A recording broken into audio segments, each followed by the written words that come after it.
All right, everybody. I am Steve, and this is A is for Alice, B is for Bob. And today, K is for Kinks, as in the. And the reason why I'm using the Kinks is because it is another episode of 5 albums I give another chance.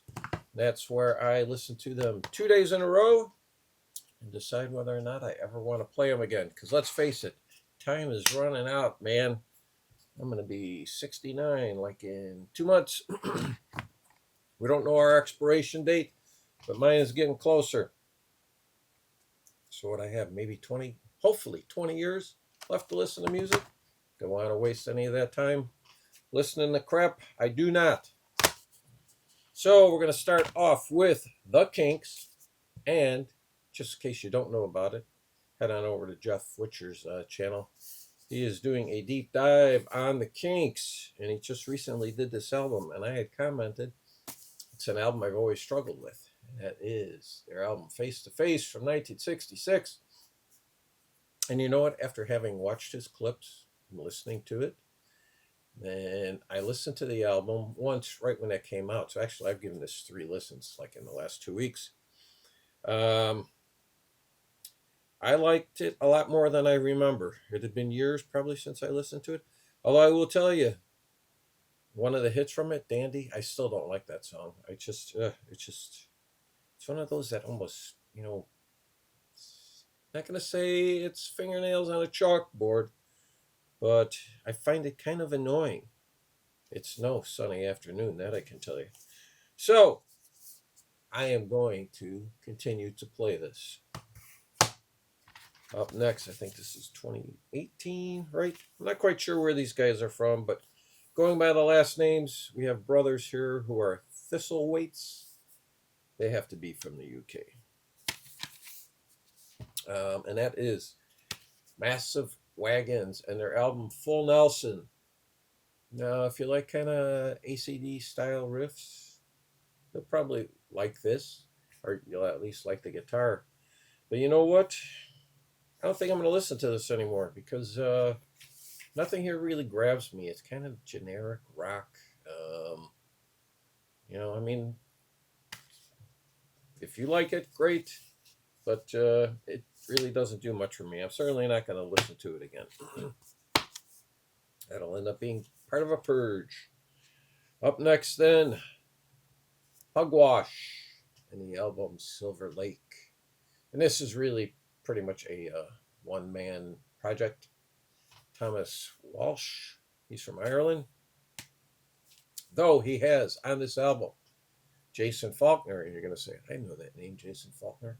Well, yeah, you do if you're a fan of Jellyfish and their very fine album, Belly Button. And after leaving Belly Button, Jason Faulkner swore he would never play in a band again. And there he is right there. That's Jason Faulkner. That's Thomas Walsh. Jason plays on the album and also produces it. So you're going to hear a little bit of Jellyfish influence on here, certainly. I will continue to play this album. I don't know if I only listened to it once or twice when I first got it, and I kind of forgot about it because that's easy to do sometimes. But this is 2017. It's not as jangly power pop as you would expect it to be, but Thomas Walsh, very good songwriter. Up next then, from 1981, Rainbow, Difficult to Cure. Now, we've got Richie Blackmore, my second favorite guitarist of all time. We've got the very accomplished bass player, Roger Glover, of Deep Purple fame, and producer. In fact, Roger produces this. We have Don Airey on keyboards, who played in Rainbow and also current keyboardist for Deep Purple, having replaced John Lord. And we got Joe Lynn Turner on vocals. That's a pretty solid lineup. And you got Bobby Rondinelli on drums too. So, problem with this album is nothing really grabs me. And also, there's only 9 songs on here. 2 of them are instrumentals, okay? Not a big fan of instrumentals.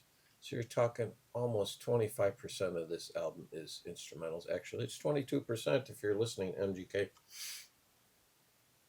So you know what? If I want to hear Richie Blackmore, I will listen to Deep Purple. I will listen to the first 3 or 4 Rainbow albums. I'll probably never give this a spin again. I doubt it. Maybe upon Richie's passing, I will do a retrospect and go through his entire discography. But long may you live, Richie. And then from 1988, the Rhythm Corps. Now, this is their album Common Ground, and the title track is fantastic. And now I thought going in, you know what? Common Ground is the only song I like from this album. But I was wrong. Now, the first 3 songs don't do much for me, but once you hit Common Ground at number 4, this album is backloaded because from Common Ground on, I like every song. So I will definitely give this multiple spins. How am I going to classify these guys? I don't know. I guess you throw them in alternative rock category. Isn't that what you assign a band or an artist when you can't figure out where to put them? You just call them alternative.